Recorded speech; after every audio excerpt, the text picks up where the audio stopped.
She thought she'd bought nothing but sand, wind, and a broken fence for $25. But on her very first night, a starving horse staggered out of the desert darkness, its ribs sharp, its eyes terrified, as if it had escaped something. And when she followed its tracks back into the dunes, she realized the property wasn't worthless at all. It was hiding a secret someone tried very hard to bury. She never would have bought the land if she hadn't been desperate. $25 for a patch of desert so quiet it felt hollow, abandoned even by the wind. No one sane would call it valuable. But Nora wasn't searching for value. She was searching for distance. Distance from the mountains where every trail carried a memory. Every silence echoed someone she'd lost. The desert, with its bleached horizons and brittle air, offered nothing. And somehow, that nothing felt like breathing again. She didn't expect to find anything living out there. She definitely didn't expect it to find her first.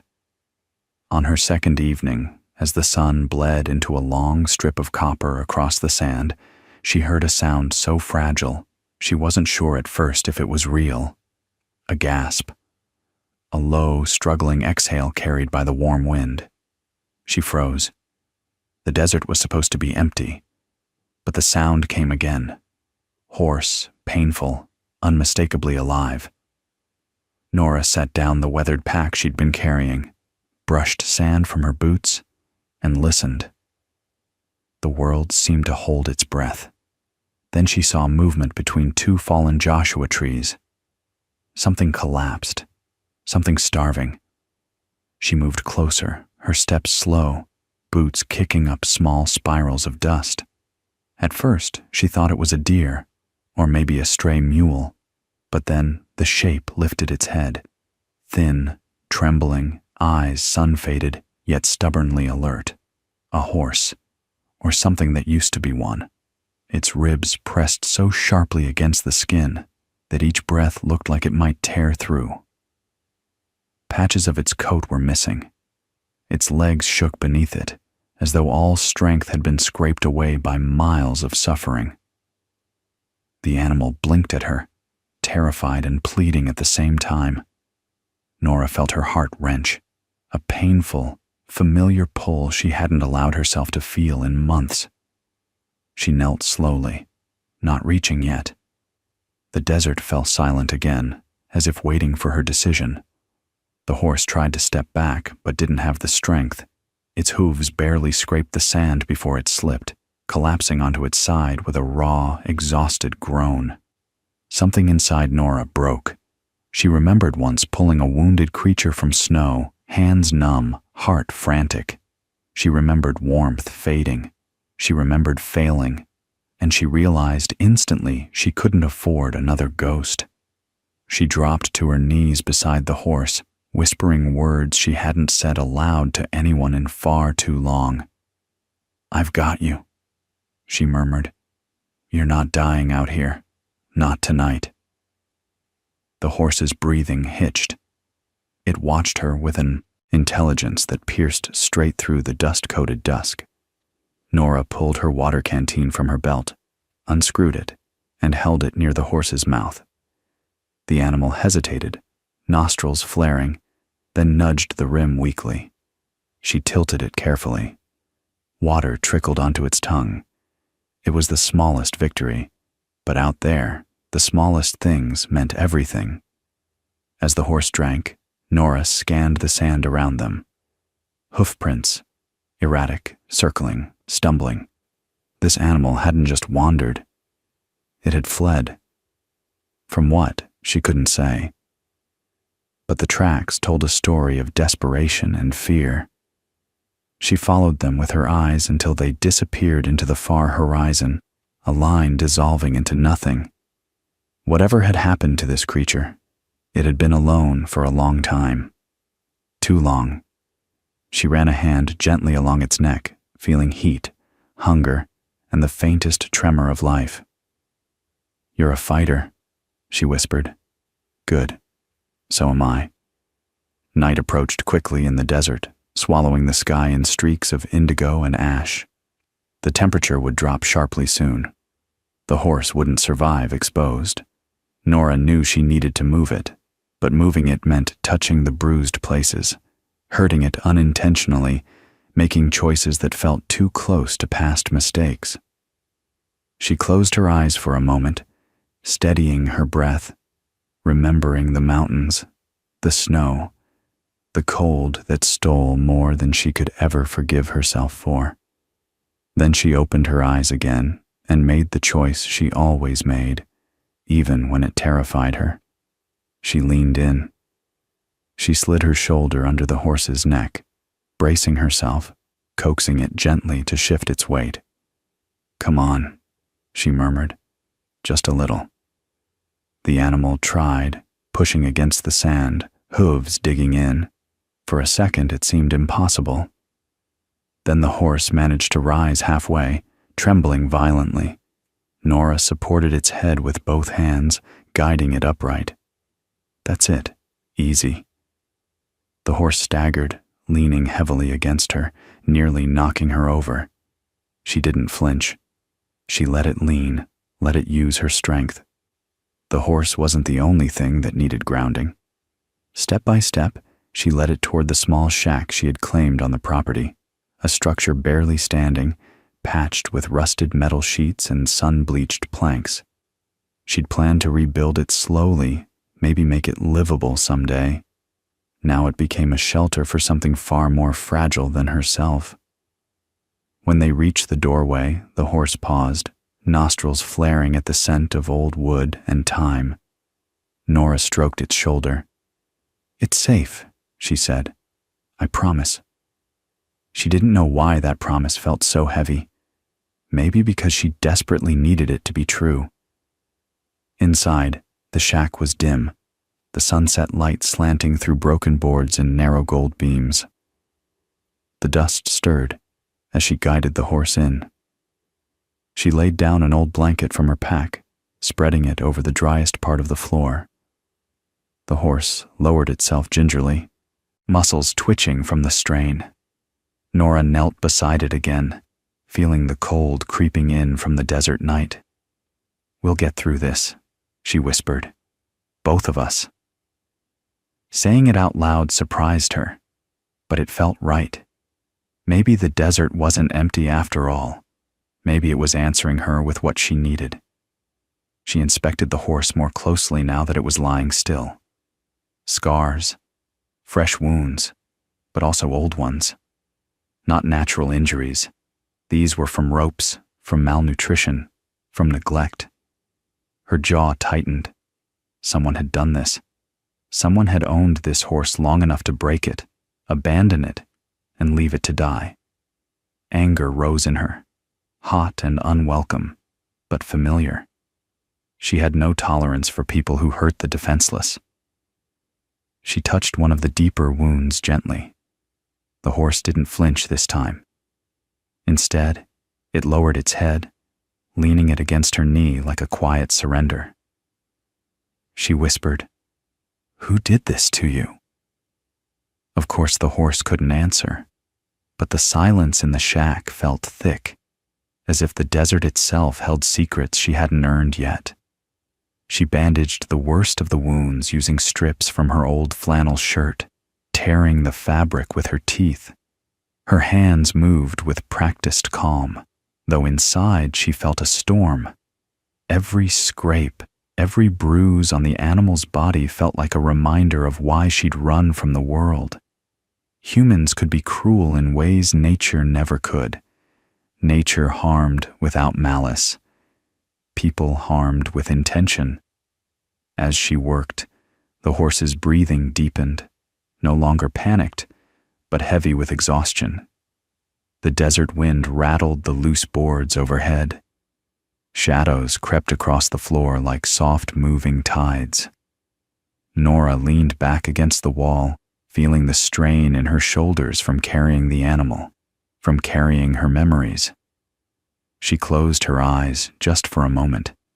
When she opened them again, she saw something glinting faintly beneath the horse's tangled mane, something she hadn't noticed before, hidden under grime and dust.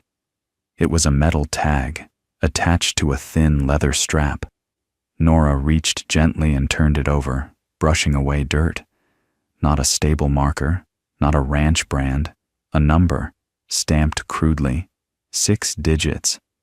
Her brows drew together. Why would anyone number a horse like that? She had seen things like it in rescue cases years ago. Animals used for things far beyond riding or work. Animals that had been part of something organized, something illicit. Her heart sank. She whispered, "What were you running from?" The horse shifted uneasily as if sensing her change in energy. Nora exhaled slowly, forcing calm back into her voice. "It's okay.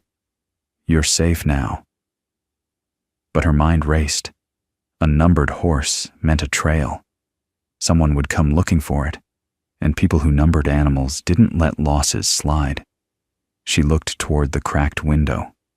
The sky outside had gone deep blue, stars like cold silver splinters.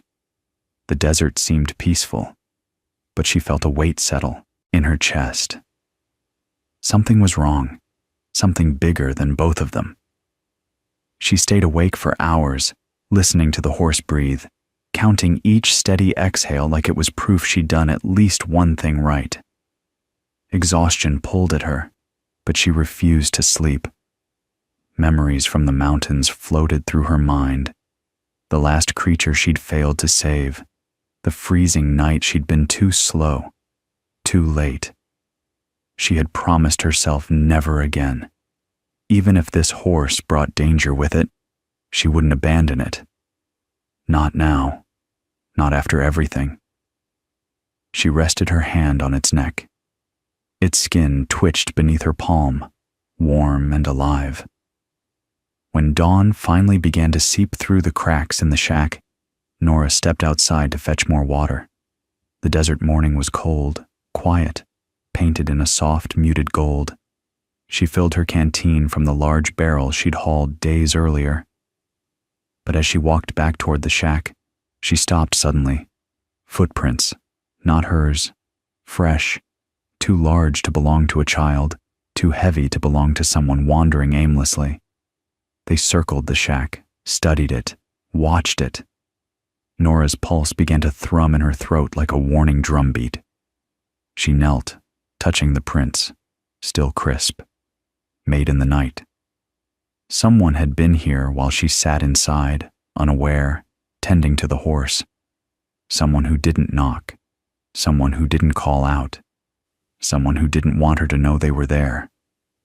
She stood slowly, eyes scanning the horizon. Nothing moved. The desert looked empty again, but she no longer believed in its emptiness. She tightened her grip on the water canteen. Whoever had numbered that horse, they were close. She stepped back into the shack, lowering her voice to a whisper.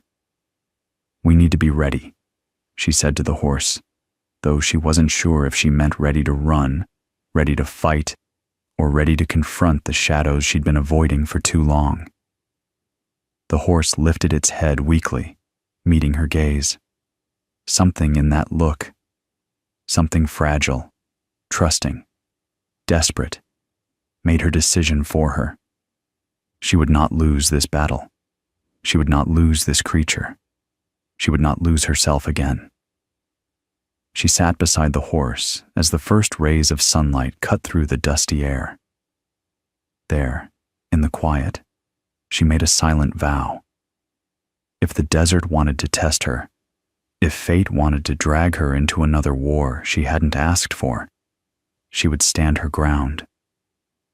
She had paid only $25 for this land, but the cost of keeping it safe was suddenly much higher. She whispered, "Whoever's coming, they're not taking you." The horse breathed out, slow and steady, as if agreeing. And far in the distance, something, a truck engine maybe, growled awake in the desert. The desert changed as the afternoon bled into evening, turning from harsh and metallic to soft and bruised. Maren had seen landscapes shift before, storms rolling over mountain ridges, rivers swelling into something unrecognizable. But nothing changed faster than heat-baked sand losing its light. She wiped the sweat from her forehead and realized how odd it felt to be sweating in December. The desert didn't care about months or seasons. It only cared about who survived its moods. The horse stayed close to her, hovering at a cautious distance as if unsure whether she was friend or threat. It had followed her all the way from the property to the small metal shack she used as shelter. Every time she stopped, it stopped. Every time she moved, it shadowed behind her with its ribs tight against its skin and its hooves trembling like it had walked too far for too long.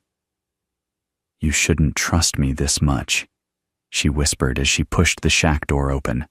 "I'm barely surviving myself." But the horse only lowered its head, as if those words meant nothing and everything all at once. Inside, the shack felt colder, the metal panels leaking every bit of warmth the desert sun had offered. Maren lit a lantern, and its pale glow stretched across the walls like a hesitant promise. She set a bucket of water outside and tore open the only food she had that a horse might eat: dry oats meant for long hikes. When she brought them out, the horse flinched, then froze, then stepped forward like it was choosing hope over instinct. It ate slowly, as if afraid the food might disappear if it chewed too quickly. As the horse swallowed the last handful of oats, Maren crouched down to inspect it more closely. Its fur was sun-bleached, tangled with dust and thorn scratches. Its flank bore a brand, one she didn't recognize. Her breath caught. Someone owned this creature, someone who had let it starve, someone who might return for it. She didn't know which possibility frightened her more. The horse nudged her shoulder gently, pulling her out of her thoughts. It felt like a thank you, or maybe a plea. She let her hand rest on its neck, feeling the tremor beneath its skin. "We'll figure this out," she murmured. "Both of us." And for the first time since arriving at that worthless patch of land, she felt something flicker inside her, something that tasted like responsibility, like purpose, like she'd been handed a puzzle meant only for her. Hours passed. The lantern burned low. Outside, the desert cracked open with cold, the ground hissing softly under the sudden temperature drop. Maren wrapped herself in a blanket and tried to sleep, but the wind scraped against the metal walls like bones dragging across steel. Every gust carried a whisper of something old, forgotten. She couldn't shake the feeling that the desert wanted to tell her something. When she finally drifted off, the horse let out a deep, low call, a sound that wasn't fear or pain, but warning. Maren jolted awake, grabbing her boots and slipping outside. The desert was quiet, unnervingly so. The sky was a black dome scattered with stars that looked too close to touch. The horse stood perfectly still, head raised, eyes fixed on something in the darkness. Maren strained her vision, but she saw nothing, just dead shrubs and miles of open sand. Then faintly, she heard it. Footsteps, human, slow, approaching from the direction of the old well at the center of her property. The well she hadn't touched yet, the well the horse refused to go near. She felt her pulse thrum in her neck. "Hello?" she called out, making her voice steady, though her body felt carved out by fear. The footsteps paused. Then they changed, faster, uneven, like someone stumbling. Maren backed toward the shack, hand brushing the doorframe. The horse stepped in front of her instinctively, lowering its head as if to shield her. A figure emerged from the shadowed edge of the property, staggering, half collapsed, like every step was a battle. Maren's breath froze when the lantern light hit him. It was a man, sunburned, bleeding, exhausted. His clothes were torn, his hands covered with dust and something darker. He looked as if he hadn't slept in a week. When his eyes found Maren, his expression cracked wide open with desperate relief. You have it," he rasped. "Thank God, you found it." He took another step forward before collapsing to his knees. Maren froze, her mind racing. "Found what?" she whispered. The man lifted his head, and his face twisted with something between awe and fear. "The horse," he gasped. "It's mine, and so is everything it's been guarding." The horse reared back slightly, snorting in alarm. Maren instinctively moved closer to it, but the man extended a trembling hand, not to her, toward the desert behind her. "You don't understand," he choked out. "If it led you here, then it chose you, and that means you're in danger now." The lantern flickered violently, as if the desert wind pushed straight through the flame. Maren stared at him, her voice a dry whisper. "Danger from what?" The man looked at her with wide, panicked eyes. "From the ones who think the well is still sealed." The well. The sealed well. The one sitting at the dead center of the land she'd bought for $25. The one the horse refused to approach. A cold knot formed in her stomach. "Why?" she asked. "What's in the well?" The man swallowed hard, glancing at the horse with something like reverence. "Not what?" he whispered hoarsely. "Who?" The desert wind howled suddenly, sharp and cold, cutting across the land like a warning blade. The horse stepped closer to Maren, pressing its side against her leg. The man looked at them both, his face collapsing into desperation. "They're coming," he said. "You need to leave. Tonight. Before the others realize the horse is alive. Before they realize what it remembers." Maren's breath hitched. "Remembers?" The man nodded slowly. "You think it found you by accident?" "No. Horses don't starve themselves for no reason. They don't guard abandoned wells unless they've witnessed something worth dying for." Silence fell between them, heavy, ancient, the kind of silence that feels like it has a heartbeat. Maren's voice trembled. "What happened here?" The man closed his eyes, tears carving paths through the dust on his face. "A mistake," he whispered. "One that cost lives. One that someone else doesn't want coming back to the surface." He pointed toward the well, his hand shaking. "If you look inside, you'll see why I ran. You'll see why it followed you. And you'll see why the land was sold for $25. The desert felt suddenly smaller, tighter, as if it were closing in around them. The horse's breath puffed in front of Maren like smoke. She felt its fear and her own twisting together. Behind her, the darkness seemed to breathe. Maren turned toward the well, unable to stop herself. She felt the man's eyes burning into her back, pleading silently for her not to take another step. But the horse did something unexpected. It leaned forward and nudged her, gently but firmly, urging her to go. She walked into the desert night, the world shrinking to the pale glow of the lantern and the thrum of her own heartbeat. The well waited ahead like an open mouth. The horse followed beside her. And for the first time since she bought that barren land, Maren felt certain of one thing. Whatever slept beneath that property wasn't supposed to be found. Yet here she was, and the desert had chosen her. The wind picked up as dusk thickened over the desert, carrying sand in long, sweeping arcs that scraped against Mara's jacket.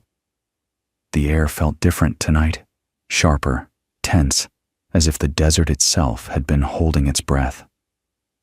The starving horse she'd rescued stood behind her now, no longer trembling, eating from the bucket she had set down. But its eyes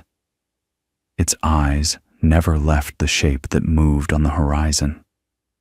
At first, Mara thought it was just the shifting heat, a mirage, the way the desert played tricks when the sun dipped low. But the shadow kept growing, taking shape, moving with intention. Someone was coming, and her instincts tightened around her ribs like wire. She turned back toward the abandoned shack, the cheap, worthless plot she'd bought for $25. The door creaked behind her as she stepped inside. The journals she'd found earlier lay open on the table, pages that revealed more than she ever asked for. They told a story of a man who once lived here, a man who survived using harsh knowledge of the land, a man who hid something valuable enough to scare him into isolation, a man whose handwriting turned erratic near the end, as if he wrote with shaking hands. They also mentioned a horse, but not this horse. Another one. One he said would come back even after the desert tries to take him. Mara didn't know what that meant. She only knew the horse came to her starving, exhausted, and with a fear in its bones that didn't belong to an animal. Something had chased it.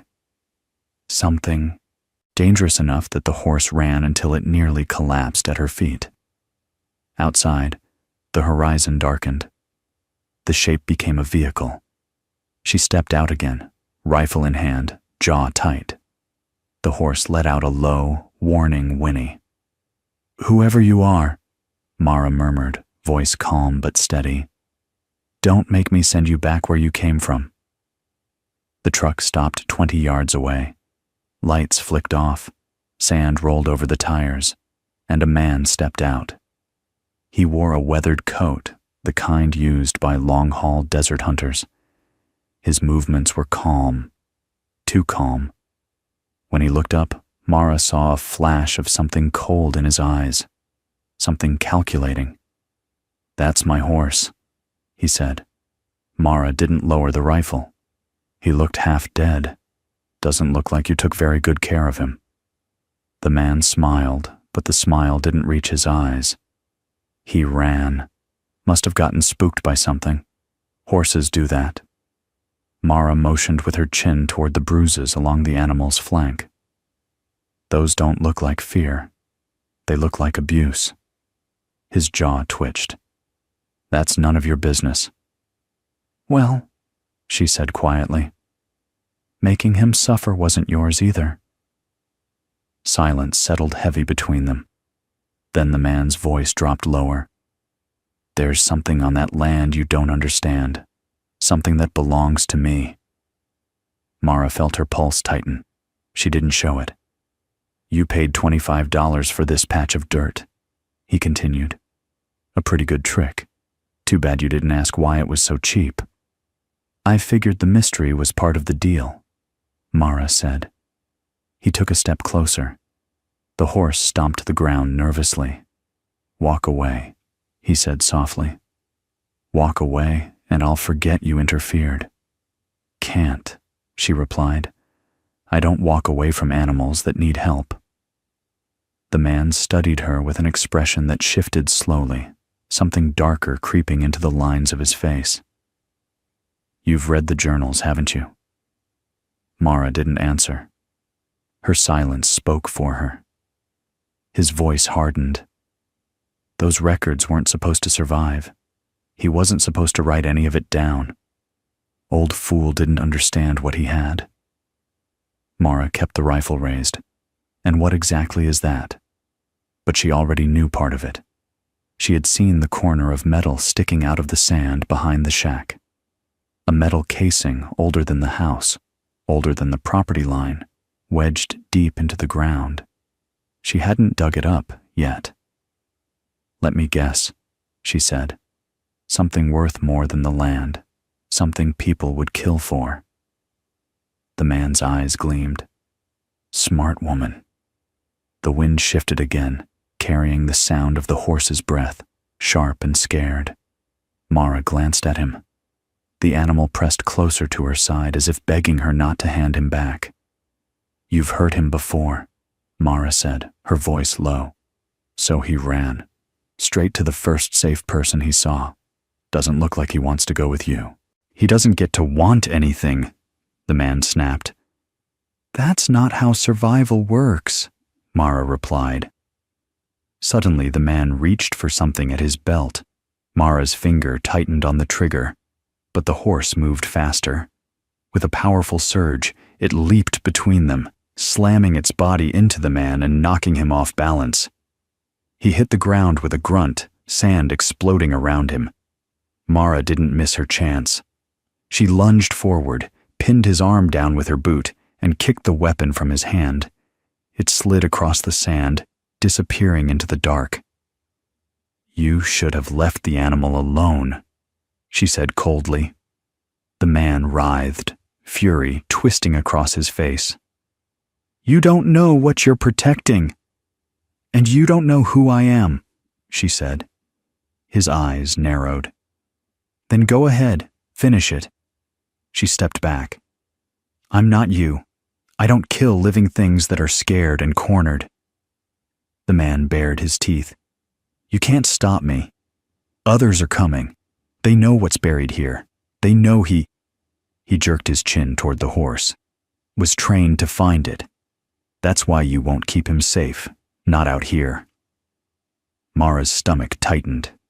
She looked at the horse, then at the shack, then at the sand-covered metal casing she had seen earlier.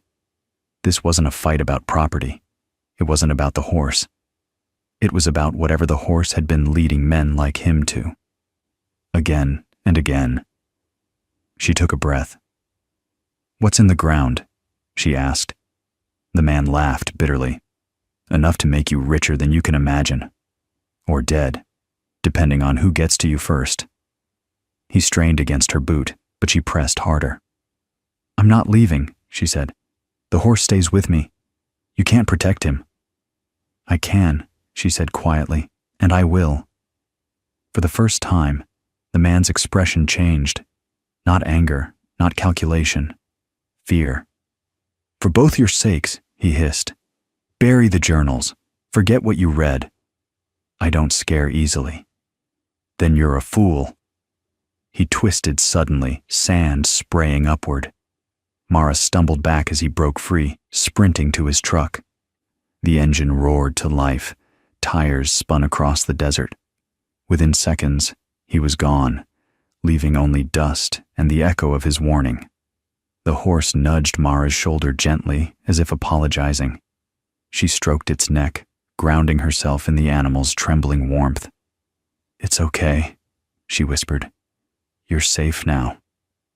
But her gaze drifted toward the buried metal corner behind the shack. She approached it slowly, as the wind quieted, the desert falling into an eerie, expectant silence. Kneeling, she brushed away the sand, and there it was, a metallic container the size of a trunk, edges corroded, surface stamped with faint markings she didn't recognize. Not symbols, just numbers. Above them, a government seal so weathered it was barely visible. Her breath caught. This wasn't treasure. This wasn't gold. It was something far more dangerous. The horse stepped closer, lowering its head beside her, as if urging her to uncover the rest. But Mara didn't move. She knew the moment she dug deeper, whatever lay inside would change everything. The desert was still around her, wind soft, sky bruised purple. The man's warning hummed in the back of her mind. Others are coming. She inhaled slowly, hands trembling. All right, she whispered to the horse. Let's see what you were trying to show me. And with one deliberate motion, she wiped more sand away. The metal lid shifted, just enough to reveal a faint hiss of cold air escaping, just enough to whisper that the past wasn't finished with her yet, just enough to promise that the desert, this worthless land, was worth far more than $25, and that whatever she found next might be the beginning of something she wasn't prepared for. But she didn't back away. She had already chosen to stay, chosen the horse, chosen the truth, even if it led her into danger. Especially if it did. The desert around her felt alive again, watching, waiting. Mara placed both hands on the lid and pulled